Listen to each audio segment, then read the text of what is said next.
Well, good day.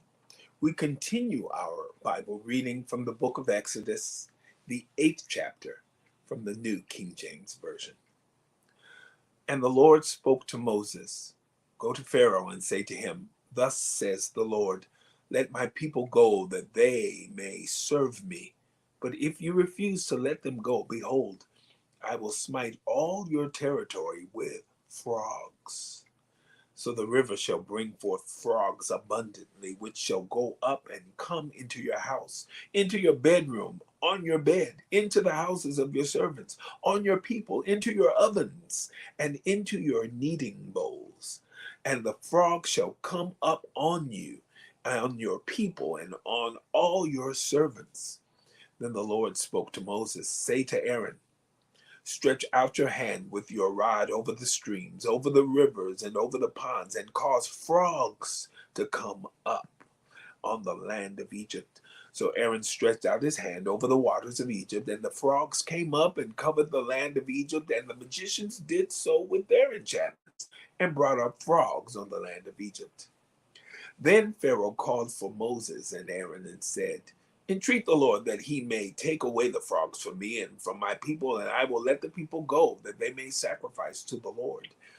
And Moses said to Pharaoh, "Accept the honor of saying, when I shall intercede for you, for your servants, and for your people, to destroy the frogs from you and your houses, that they may remain in the river only." So he said, "Tomorrow." And he said, "Let it be according to your word, that you may know that there is no one like the Lord our God. And the frogs shall depart from you, from your houses, from your servants, and from your people.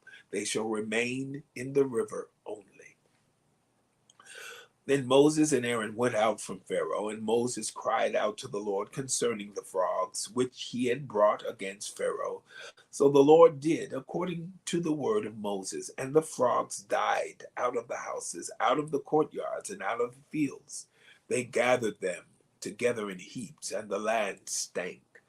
But when Pharaoh saw that there was relief, he hardened his heart, and did not heed them, as the Lord had said. So the Lord said to Moses, "Say to Aaron, stretch out your rod and strike the dust of the land, so that it may become lice throughout all the land of Egypt." And they did so. For Aaron stretched out his hand with his rod and struck the dust of the earth, and it became lice on man and beast. All the dust of the land became lice throughout all the land of Egypt. Now the magicians so worked with their enchantments to bring forth lice, but they could not. So there were lice on man and beast. Then the magicians said to Pharaoh, "This is the finger of God." But Pharaoh's heart grew hard, and he did not heed them, just as the Lord had said. And the Lord said to Moses, "Rise early in the morning and stand before Pharaoh as he comes out to the water. Then say to him, 'Thus says the Lord, let my people go that they may serve me, or else if you will not let my people go, behold, I will send swarms of flies on you and your servants, on your people, and into your houses. The houses of the Egyptians shall be full of swarms of flies, and also the ground on which they stand. And in that day I will set apart the land of Goshen, in which my people dwell, that no swarms of flies shall be there, in order that you may know that I am the Lord in the midst of the land.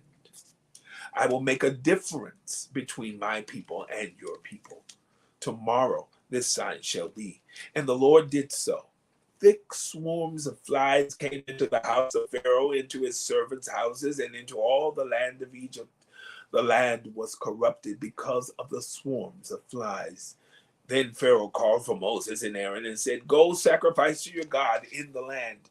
And Moses said, "It is not right to do so, for we would be sacrificing the abomination of the Egyptians to the Lord our God. If we sacrifice the abomination of the Egyptians before their eyes, then will they not stone us?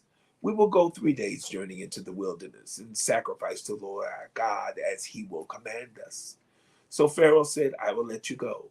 that you may sacrifice to the Lord your God in the wilderness. Only you shall not go very far away. Intercede for me. Then Moses said, Indeed, I am going out from you, and I will entreat the Lord that the swarms of flies may depart tomorrow from Pharaoh, from his servants, and from his people. But let Pharaoh not deal deceitfully any more in not letting the people go to sacrifice to the Lord. So Moses went out from Pharaoh and entreated the Lord. And the Lord did according to the word of Moses. He removed the swarms of flies from Pharaoh, from his servants, and from his people. Not one remained. But Pharaoh hardened his heart at this time also. Neither would he let the people go. The book of Exodus, the 8th chapter, from the New King James Version. Have a wonderful, wonderful day.